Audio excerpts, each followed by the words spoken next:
अफगानिस्तान की तालिबान सरकार और पाकिस्तान के बीच दुश्मनी बढ़ती जा रही है। 2021 में अफगानिस्तान में तख्ता पलट के बाद तालिबान की सत्ता में वापसी हुई थी, लेकिन उसके बाद से ही पाकिस्तान के प्रति उसका रवैया बिल्कुल बदला हुआ था। तालिबान की वापसी के बाद से पाकिस्तान में आतंकी हमलों के मामलों में इजाफा देखने को मिला है। जवाब में पाकिस्तान ने भी अफगान शरणार्थियों को देश से निकालने की प्रोसेस शुरू कर दी है, जिससे दोनों पक्षों में तनाव और भी ज्यादा बढ़ गया है। कुछ दिन पहले पाकिस्तान ने अफगानिस्तान में एयर स्ट्राइक कर दी थी, जिसमें 46 लोगों की मौत हो गई थी। जवाब में तालिबानी लड़ाके अब पाकिस्तान में घुसकर गदर काट रहे हैं। तालिबान और पाकिस्तान एक दूसरे के कट्टर दुश्मन बन चुके हैं, लेकिन क्या आपने सोचा है कि ऐसा क्यों हुआ? आइए आपको बताते हैं। तालिबान की स्थापना 1994 में हुई थी। शुरू से ही तालिबान को पाकिस्तान की तरफ से काफी मदद मिली। पाकिस्तानी खुफिया एजेंसी ISI ने लंबे समय तक तालिबान की जमकर मदद की, जिससे तालिबान की ताकत और भी ज्यादा बढ़ गई। ISI की तरफ से तालिबान को आर्थिक और सैन्य सहायता दोनों ही दी गई। 1996 में पाकिस्तान में तालिबान सरकार को मान्यता भी दी गई थी और ऐसा करने वाले 3 देशों में से एक देश बन गया। अफगानिस्तान में पहली बार सत्ता में आने के बाद तालिबान ने देश में कड़े कानून लागू किए, जिससे आतंकी संगठन की सच्चाई दुनिया के सामने आई। तालिबान ने 1996 से 2001 तक अफगानिस्तान में राज किया और इस दौरान तालिबान और पाकिस्तान के बीच अच्छी दोस्ती रही। तालिबान और पाकिस्तान के बीच दुश्मनी की शुरुआत 2007 में लाल मस्जिद की वजह से हुई थी। 2007 में लाल मस्जिद के कुछ छात्रों या कहें कि आतंकियों ने इस्लामाबाद के एक मसाज सेंटर पर हमला कर वहां काम करने वाले 9 लोगों को अगवा कर लिया था। इसके जवाब में पाकिस्तानी सेना ने लाल मस्जिद को चारों ओर से घेरते हुए 3 जुलाई 2007 को लाल मस्जिद के आतंकियों के खिलाफ ऑपरेशन साइलेंस शुरू किया था। इस ऑपरेशन के खिलाफ लाल मस्जिद के अंदर से आतंकियों ने गोलाबारी करने के साथ ही कई सरकारी इमारतों में आग लगा दी थी। 7 जुलाई तक स्थिति और बिगड़ गई, जब लाल मस्जिद के अंदर से एक आतंकी ने पाकिस्तानी सेना के कमांडर लेफ्टिनेंट कर्नल हारून इस्लाम को गोली मार दी थी। इसके बाद जंग और बढ़ गई और दोनों तरफ से भीषण गोलाबारी की गई। लाल मस्जिद के आतंकियों के खिलाफ चलाए गए ऑपरेशन साइलेंस में पाकिस्तानी सैनिकों और मस्जिद के आतंकियों को मिलाकर करीब 100 से ज्यादा लोग मारे गए थे। इस कार्रवाई में पाकिस्तानी सेना को जीत मिली थी, लेकिन पाकिस्तान में इस्लामिक कट्टरपंथी तत्कालीन राष्ट्रपति परवेज मुशर्रफ के खिलाफ हो गए थे। इस खिलाफत की वजह से ही पाकिस्तान में तरीके तालिबान पाकिस्तान यानी TTP का जन्म हुआ, जिसे तालिबान ने भी समर्थन दिया था। TTP की स्थापना के बाद पाकिस्तान में 88 बम धमाके हुए, जिनमें 1100 से ज्यादा लोगों की मौतें हो गई और 3200 से ज्यादा लोग घायल हुए। इस वजह से पाकिस्तान को तालिबान से चिढ़ हो गई और धीरे धीरे दोनों पक्षों में तकरार बढ़ती चली गई और दुश्मनी में तब्दील हो गई। पाकिस्तानी एयर स्ट्राइक के जवाब में अब तालिबानी लड़ाके पाकिस्तान में घुसकर गदर काट रहे हैं। पाकिस्तान ने अफगानिस्तान में एयर स्ट्राइक कर दी थी, जिसमें 46 लोगों की मौत हो गई थी। पाकिस्तान ने अफगानिस्तान के पत्तिका प्रांत के शिन, टारगी अड्डा, सोरगामी, अलमस्ती और मघई इलाकों में TTP यानी तरीके तालिबान पाकिस्तान के ठिकानों पर एयर स्ट्राइक की थी, जिसमें आतंकियों के साथ ही निर्दोष लोग भी मारे गए थे। पाकिस्तान की इस हरकत के बाद अफगानिस्तान की तालिबान सरकार ने पाकिस्तान से बदला लेने की कार्रवाई शुरू कर दी और अब तालिबानी लड़ाके बड़ी संख्या में पाकिस्तान में घुस गए हैं। इतना ही नहीं, पाकिस्तान में एक्टिव TTP भी पाकिस्तान को जख्म दे रहा है। पाकिस्तान को गहरा घाव देते हुए तालिबानी लड़ाके उनके ही देश में गदर काट रहे हैं। तरीके तालिबान पाकिस्तान के लड़ाकों ने बीते सोमवार को पाकिस्तानी सेना की एक चौकी पर कब्जा करते हुए पाकिस्तानी सेना को गहरा घाव दे दिया। दावा किया जा रहा है कि तालिबानी लड़ाकों ने अफगान सीमा के पास खैबर पख्तूनख्वा प्रांत के बाजौर जिले में पाकिस्तानी सेना की एक सैन्य चौकी को अपने कब्जे में कर लिया। TTP की गोलाबारी में 15 से ज्यादा लोग भी मारे गए थे, जिनमें पाकिस्तानी सैनिक भी शामिल थे। सोशल मीडिया पर तेजी से वायरल हो रहे वीडियो में पाकिस्तानी सेना की चौकी पर तालिबानी लड़ाकों को हथियारों के साथ जश्न मनाते देखा जा सकता है। उन्होंने आर्मी पोस्ट से पाकिस्तान का झंडा उतारकर TTP का झंडा भी फहराया। अफगानिस्तान के रक्षा मंत्रालय ने 28 दिसंबर को कहा था कि तालिबानी लड़ाकों ने पाकिस्तानी एयर स्ट्राइक के जवाब में पाकिस्तान के अंदर कई स्थानों पर हमले किए। तालिबानी रक्षा मंत्रालय की ओर से 28 दिसंबर को एक सोशल मीडिया पोस्ट में यह भी बताया गया था कि तालिबानी लड़ाकों ने पाकिस्तान के उन स्थानों को निशाना बनाया जिन्हें अफगानिस्तान पर हमलों की योजना और समन्वय से जुड़े तत्वों और उनके समर्थकों के लिए ठिकाने के रूप में इस्तेमाल किया जा रहा था। रिपोर्ट्स के अनुसार इन हमलों में 19 पाकिस्तानी सैनिक मारे गए और 3 अफगान नागरिकों को भी जान गंवानी पड़ी। तालिबानी लड़ाके डूरंड लाइन क्रॉस करते हुए पाकिस्तान में घुस गए।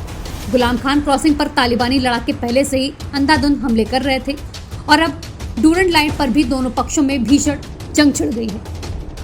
पाकिस्तानी सेना कह रही है कि तालिबानी लड़ाके बॉर्डर के पास उनकी सैन्य चौकियों पर ताबड़तोड़ हमले कर रही है।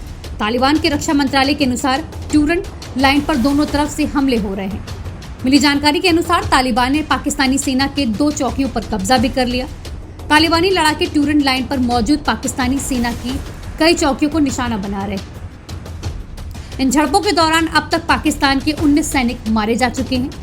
वहीं जानकारी के अनुसार तालिबानी लड़ाके पाकिस्तान के तरी मेंगल, गोजगड़ी, कोट राघा और माटा संगार इलाके में भी घुस गए हैं। इन इलाकों में तालिबानी लड़ाके जमकर पाकिस्तानी सैनिकों पर हमला कर रहे हैं। इससे पाकिस्तान की चिंता और भी बढ़ गई है। पाकिस्तान के विदेश मंत्रालय की प्रवक्ता मुमताज जहरा बलूच ने फिर से भारत की खुफिया एजेंसी रॉ पर पाकिस्तान में उनके देश के नागरिकों की हत्या करने का आरोप लगाया है। पाकिस्तान लगातार भारत और भारत की खुफिया एजेंसियों पर पाकिस्तान में आतंकियों की हत्याओं का आरोप लगा रहा है। आतंकियों को वो अपने देश का निर्दोष नागरिक बताता है। पाकिस्तान की डिप्लोमेट और विदेश मंत्रालय की प्रवक्ता मुमताज जहरा बलूच फिर से भारत पर ये आरोप लगा चुकी हैं। उन्होंने भारत की खुफिया एजेंसी रॉ पर पाकिस्तान में उनके देश के नागरिकों की हत्या करने का आरोप लगाया है। लेकिन यहाँ ये जानना बेहद जरूरी है कि आखिर पाकिस्तान लगातार आरोप क्यों लगा रहा है, क्यों वो भारत की खुफिया एजेंसी से इतना डर गया है, इन आरोपों में कितनी सच्चाई है। दरअसल पाकिस्तान पहले से ही भारत पर अपने देश के नागरिकों की हत्या का आरोप लगाता आया है, लेकिन अब उसे इतना बल मिला है।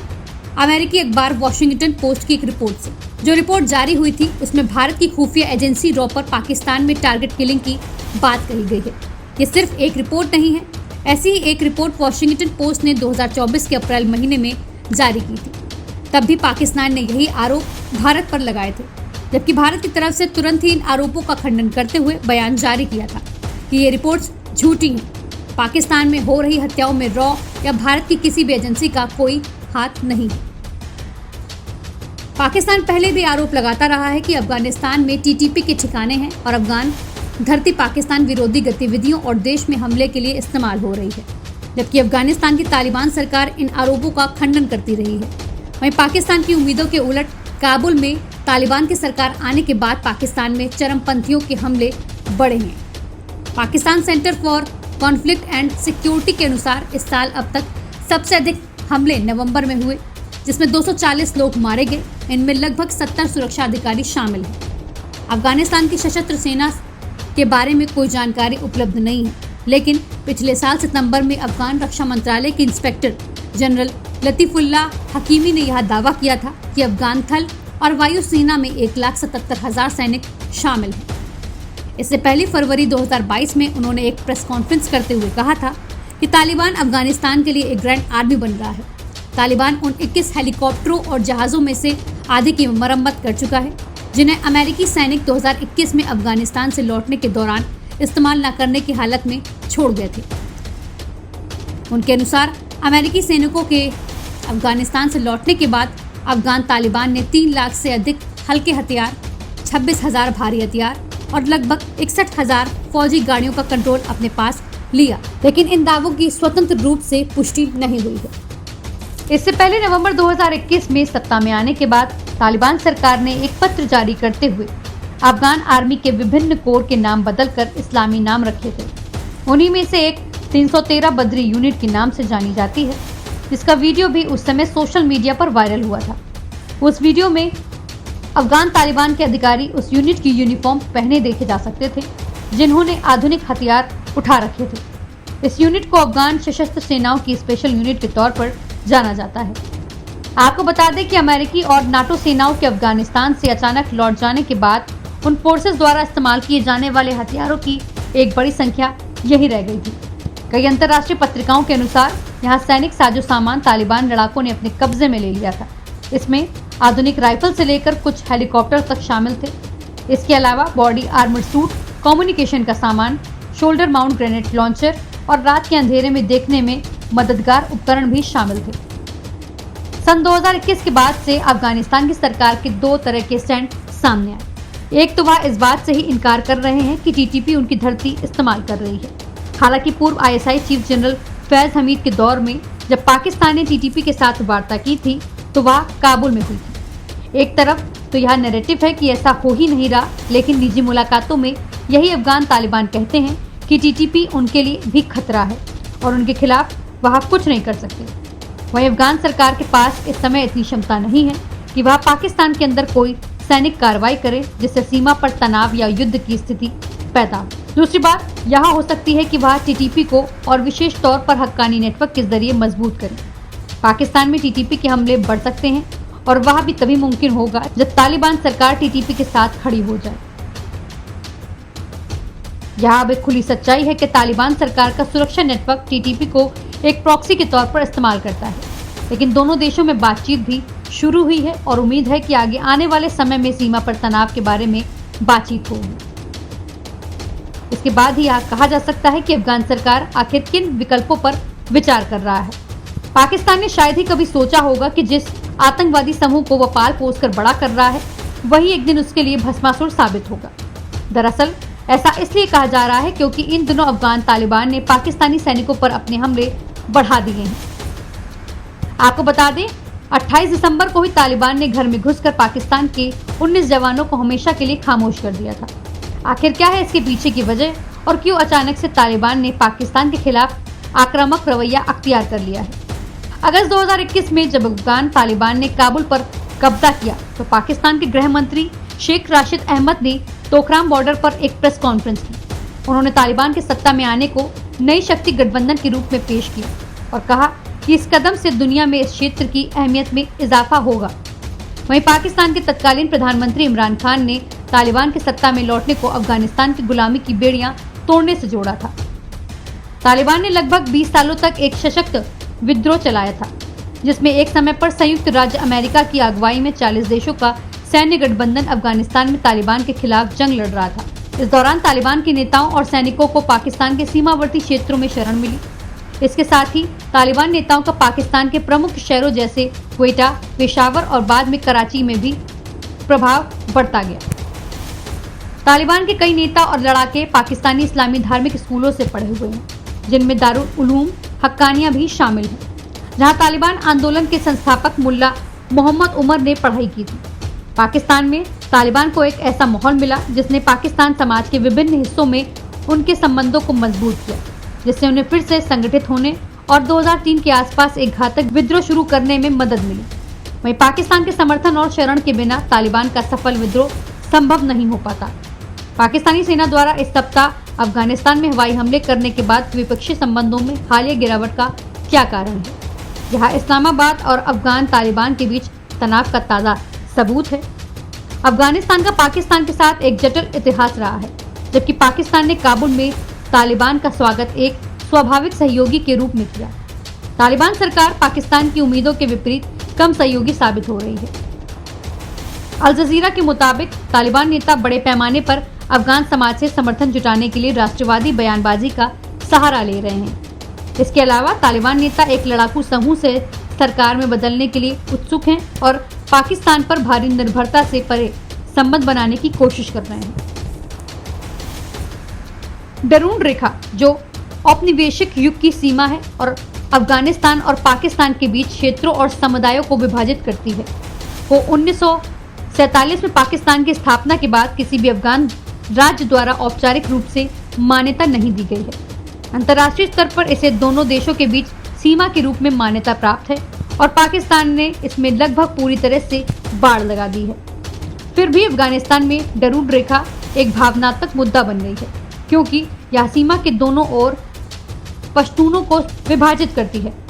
1990 के दशक में तालिबान सरकार ने डरून रेखा को मान्यता नहीं दी थी और वर्तमान तालिबान शासन भी अपने पहले के शासकों के नक्शे कदम पर चल रही है। पाकिस्तान में इसे एक परेशानी और अफगानिस्तान में पाकिस्तान की रणनीतिक गहराई के सिद्धांत के लिए एक चुनौती के रूप में देखा जाता है। अफगानिस्तान में तालिबान की सफलता के साथ सशस्त्र विद्रोह का क्षेत्र पाकिस्तान की ओर ट्रांसफर होता दिख रहा है। 2022 में पाकिस्तानी सुरक्षा और पुलिस बलों पर उग्रवादी हमलों में उल्लेखनीय वृद्धि हुई है। विशेष रूप से खैबर पख्तूनख्वा और बलूचिस्तान प्रांतों में अधिकांश हमलों का दावा तरीके तालिबान पाकिस्तान यानी कि टीटीपी, जिसे पाकिस्तान तालिबान भी कहा जाता है, द्वारा किया जाता है। टीटीपी और अफगान तालिबान ने पिछले कई सालों से आपसी रिश्ते कायम किए हैं। अक्सर वजीरिस्तान और अफगानिस्तान की सीमा से लगे अन्य पाकिस्तानी क्षेत्रों में शरण, रणनीति और संसाधनों को साझा किया है। 2001 के बाद पाकिस्तान ने आंशिक रूप से सीमा पर पश्तून राष्ट्रवाद की भावना को कमजोर करने और अफगानिस्तान में घटनाक्रम और अमेरिका के साथ संबंधों में तालिबान पर अपने प्रभाव का लाभ उठाने की उम्मीद में अफगान तालिबान को दोस्त की तरह माना है।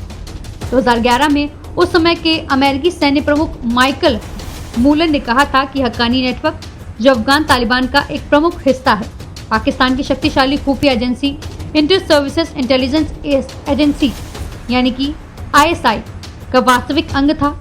विश्लेषकों ने भविष्यवाणी की थी, जैसा कि डर था कि अफगानिस्तान में तालिबान को सत्ता में लाने के लिए पाकिस्तान का समर्थन उस जीत की तरह होगा जिसमें पाकिस्तानी लड़ाकू समूह और अन्य हिंसक नॉन स्टेट ग्रुप कमजोर होने के बजाय और अधिक मजबूत महसूस करेंगे। यह संभावना नहीं है कि तालिबान पाकिस्तान की उन मांगों को स्वीकार करेगा जिसमें अफगानिस्तान के सीमा क्षेत्रों में टीटीपी नेताओं के खिलाफ कार्रवाई की बात कही गई है। ऐसी कार्रवाई तालिबान और टीटीपी के बीच के संतुलन को बिगाड़ देगी और इस्लामिक स्टेट खुरासन प्रोविंस यानी कि ISKP जैसे अन्य अधिक चरमपंथी समूहों के लिए जगह खोल देगी। तालिबान नेता वही तर्क अपना रहे हैं जो पाकिस्तान ने लगभग 2 दशकों तक इस्तेमाल किया था, जब उसने पूर्व अफगान सरकार और अमेरिका की मांगों को खारिज कर दिया था कि वह अपने क्षेत्रों में तालिबान की गतिविधियों को रोके। जैसे तब पाकिस्तान ने कहा था, वैसे ही अब तालिबान का कहना है कि टीटीपी एक आंतरिक पाकिस्तानी मुद्दा है और इस्लामाबाद को अपनी समस्याओं का समाधान घरेलू स्तर पर करना चाहिए। पाकिस्तानी सेना सबसे अधिक संभावना है कि अफगान क्षेत्र पर बमबारी जारी रखेगी और उसे केवल मामूली अंतर्राष्ट्रीय निंदा का सामना करना पड़ेगा। दुर्भाग्यवश अंतर्राष्ट्रीय स्तर पर इसका एक बढ़ता हुआ उदाहरण है, जैसे कि इजराइल सुरक्षा खतरों का दावा करते हुए सीमा पार हवाई हमले करता है। इसके अलावा पाकिस्तानी सेना, जो देश में सुरक्षा के लिए जिम्मेदार है, पर आतंकवाद का मुकाबला करने और देश की बुनियादी ढांचे की रक्षा करने के लिए ठोस कार्रवाई दिखाने का भारी दबाव है, जिसमें बलूचिस्तान में चीनी निवेशित आर्थिक परियोजनाएं भी शामिल हैं। अफगान क्षेत्र पर हमला करने से पाकिस्तानी जनता को एक बाहरी दुश्मन पर केंद्रित राजनीतिक संदेश भेजने का मौका मिलता है। यह देश को राजनीतिक और सामाजिक आर्थिक सशक्तिकरण की बढ़ती घरेलू मांगों से निपटने से भी बचाता है, खासकर पाकिस्तानी पश्तूनों द्वारा। इस बीच अफगानिस्तान में तालिबान सरकार के पास संसाधनों की कमी है, संगठित सेना नहीं है और पाकिस्तान की आक्रामकता का मुकाबला करने के लिए कोई महत्वपूर्ण अंतर्राष्ट्रीय साझेदारी भी नहीं है। मार्च 2024 में एक वरिष्ठ तालिबान सैन्य नेता ने कहा कि अमेरिकी ड्रोन कभी कभी अफगान आसमान में दिखाई देते हैं क्योंकि अमेरिका अफगान हवाई क्षेत्र पर नियंत्रण बनाए हुए है। हालांकि तालिबान नेताओं ने प्रतिशोध का वादा किया है। यह स्पष्ट नहीं है कि वे एक सैन्य रूप से शक्तिशाली पड़ोसी के खिलाफ कैसे कर सकते हैं, जो उनके लंबे समय तक रणनीतिक समर्थक भी हैं। पाकिस्तान के पास तालिबान पर प्रभाव के अन्य साधन भी हैं। अधिकांश व्यापार जो भूमि से घिरे अफगानिस्तान में होता है, वह पाकिस्तान के माध्यम से होता है और पाकिस्तान ने दशकों से लाखों अफगान शरणार्थियों की मेजबानी की। हालांकि अफगानिस्तान के अंदर पाकिस्तान की सैन्य कार्रवाई अफगान जनता में पाकिस्तान विरोधी भावनाओं को बढ़ाएगी और पाकिस्तानी पश्तूनों को और अलग थलग कर देगी। जब तालिबान ने काबुल की सत्ता पर कब्जा किया तो पाकिस्तान के तत्कालीन प्रधानमंत्री इमरान खान ने कहा था कि अफगानों ने गुलामी की बेड़ियां तोड़ दी हैं। उस समय के गृह मंत्री शेख रशीद अहमद को अफगानिस्तान के साथ लगी तोकराम क्रॉसिंग पर पहुंच गए थे और दावा किया था कि तालिबान के आने से एक नया गुट बनेगा जिससे यह क्षेत्र बहुत महत्वपूर्ण हो जाएगा। लेकिन अफगानिस्तान की सत्ता पर कब्जा जमाने के बाद तालिबान अब पाकिस्तान के लिए काल साबित हो रहा है। शुक्रवार की रात तालिबान सेना ने बॉर्डर पार करके पाकिस्तान के अंदर बड़ा हमला किया। इस हमले में पाकिस्तान के कम से कम 19 सैनिक मारे गए हैं। पाकिस्तानी सेना ने झड़प में 13 तालिबान सैनिकों को मारे जाने का दावा किया है। ऐसे में सवाल उठता है कि पाकिस्तान ने जिस तालिबान को पाल पोस कर तैयार किया, वो आज उसी पर कहर क्यों ढा रहा है? तालिबान पाकिस्तान का कट्टर दुश्मन कैसे बन गया? इसे समझने से पहले दोनों की दोस्ती को जान लीजिए। तालिबान ने लगभग 20 साल तक अफगानिस्तान में अमेरिका के खिलाफ लड़ाई लड़ी। उस दौरान तालिबान नेता और उसके लड़ाके पाकिस्तान के अंदर शरण लेते थे। पाकिस्तान के प्रमुख शहरों यानी कि क्वेटा, पेशावर और यहाँ तक कि कराची तक में तालिबान नेता रहा करते थे। तालिबान के कई नेता पाकिस्तान के मदरसों से पढ़े हैं। इनमें दारुल उलूम हक्कानिया प्रमुख हैं, जहाँ से तालिबान के संस्थापक मुल्ला उमर ने भी अध्ययन किया था। आपको बता दें, पाकिस्तान के अंदर तालिबान को बड़ा समर्थन मिला, जिसने समूह को पुनर्गठित करने में सक्षम बनाया। पाकिस्तान के समर्थन के बिना तालिबान का फिर से उठ खड़ा होना बेहद असंभव था। लेकिन काबुल में वापसी के बाद से तालिबान ने पाकिस्तान की नाक में दम कर रखा है। तालिबान का ताज़ा हमला पाकिस्तान के लिए शर्मिंदगी का सबब बन गया है। तालिबान ने अपनी कार्रवाई मंगलवार रात को पाकिस्तान वायुसेना के हवाई हमले के जवाब में की है। अफगानिस्तान के पत्तिका प्रांत में हुए हवाई हमले में 50 से ज्यादा लोग मारे गए थे। तालिबान शासन ने इसे कायराना हरकत बताते हुए पाकिस्तान से बदला लेने को कहा था। महज 3 दिन के अंदर तालिबान सेना ने पाकिस्तान के अंदर घुसकर तांडव मचाया। अफगानिस्तान रक्षा मंत्रालय के प्रवक्ता ने डूरन लाइन पार करने की बात तो स्वीकार की, लेकिन इलाके को पाकिस्तानी क्षेत्र मानने से इनकार कर दिया। ब्रिटिश औपनिवेशिक शासन के दौरान अफगानिस्तान और भारत के बीच सीमा निर्धारित वाली रेखा को डूरन लाइन कहा जाता है, लेकिन 1947 में पाकिस्तान की स्थापना के बाद किसी भी अफगान सरकार ने इस लाइन को मान्यता नहीं दी है। पाकिस्तान इस रेखा पर बाड़ लगा रहा है, लेकिन तालिबान इसे मानने से इनकार कर दिया है। तालिबान लड़ाके कई बार इसके विरोध में हमला कर चुके हैं। वहीं अफगानिस्तान में डूरन लाइन एक भावनात्मक मुद्दा बन गई है। इसके पहले 1990 के दशक में भी तालिबान ने इस सीमा को मानने से इनकार किया था। वहीं तालिबान पाकिस्तान यानी कि टीटीपी ने हाल ही के दिनों में खैबर पख्तूनख्वा और बलूचिस्तान से जुड़े इलाकों में अपने हमले तेज कर दिए हैं। इन हमलों में पाकिस्तानी सेना के जवान निशाना बन रहे हैं। अफगानिस्तान में तालिबान की सफलता के साथ इसमें तेजी आई है। वहीं पाकिस्तान का कहना है कि अफगानिस्तान की तालिबान सरकार टीटीपी के आतंकियों को अपनी जमीन का इस्तेमाल करने की अनुमति दे रही है। तालिबान ने इन आरोपों से इनकार किया। वहीं टीटीपी और अफगान तालिबान के एक दूसरे के साथ वर्षों से अच्छे रिश्ते रहे हैं। यहाँ संभावना बहुत कम है कि अफगान तालिबान अपने क्षेत्र में टीटीपी नेताओं के खिलाफ कार्रवाई के लिए पाकिस्तान की कोई मांग स्वीकार करेगा। यहाँ समझना महत्वपूर्ण है कि ऐसी कोई भी कार्रवाई टीटीपी के साथ तालिबान की संतुलन को बिगाड़ देगी। यहाँ पहले से ही सक्रिय इस्लामिक स्टेट खुरासन प्रांत यानी कि ISKP जैसे कट्टर आतंकी समूहों के लिए जगह खोल दी गई। तालिबान नेता पाकिस्तान को उसी दाव से चित कर रहे हैं जो वह 2 दशकों तक अपने क्षेत्र में तालिबान की गतिविधियों को रोकने के लिए पूर्व अफगान सरकार और अमेरिकी मांगों को खारिज करने के लिए देता रहा है। पाकिस्तान की तरह ही अब तालिबान तर्क दे रहा है कि टीटीपी एक आंतरिक पाकिस्तानी मुद्दा है और इस्लामाबाद को अपनी समस्याओं को घरेलू स्तर पर निपटाना चाहिए। Arya Pandey, special desk, news press 24/7।